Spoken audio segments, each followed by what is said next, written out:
Hello Brian देखंतु OSSC Odisha staff selection commission तरफ आउ एक नोटिफिकेशन आई जोटा कि देखंतु प्रिलिमिनरी एग्जामिनेशन सीजीएल रो जहा कि पोस्ट ला देखंतु आपनकर group B and group C रो या एग्जामिनेशन हेबा को जाउची देखंतु 4 अगस्त 2024 संडे दिन एग्जामिनेशन रहइबो जोटा कि देखंतु फास्ट सिटिंग गोटे सिटिंग रो एग्जामिनेशन हबो एवं ओएमआर मोड रे एग्जामिनेशन रहइबो देखंतु प्रोग्राम डिटेल्स कोन रहिची टोटल देखंतु क्वेश्चन 150 क्वेश्चन रहइबो एवं 150 मार्क रो एग्जामिनेशन रहइबो टाइम ड्यूरेशन आपनको 2 घंटार टाइम मिलिबो एवं रिपोर्टिंग टाइम देखंतु 9टा एएम रु आपनकर गेट क्लोजिंग टाइम रहिची 9:45 एएम एग्जामिनेशन टाइम देखंतु 10टा रु स्टार्ट हेकी आपनकर 12टा मध्ये रे शेष रहउची एवं नेगेटिव मार्क मध्ये रहिची देखंतु नेगेटिव मार्क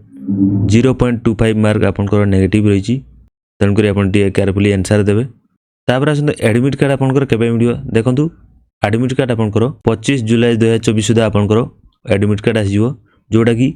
ओएसएससी वेबसाइट आपण माने पाई परिए आउ गोटे देखंतु पीडब्ल्यू कैंडिडेट पय जो मेंशन अछि एतरे जो माने 40% डिसेबिलिटी अछंती तेमाने जदी स्क्राइब आवेदन करचंदी ताले देखंतु एतरे मेंशन अछि ईमेल एड्रेस सेतरे जे आपण माने मेल करिवे जोटा कि 30/7/2024 सुधा आपनको मेल करिया पे पड़ियो तो जो माने आवेदन करचंदी रेडी रहि जानतु यार एग्जाम जेंट आसी एजी एवं प्रिपरेशन को जारी रखंतु थैंक यू जय जगन्नाथ।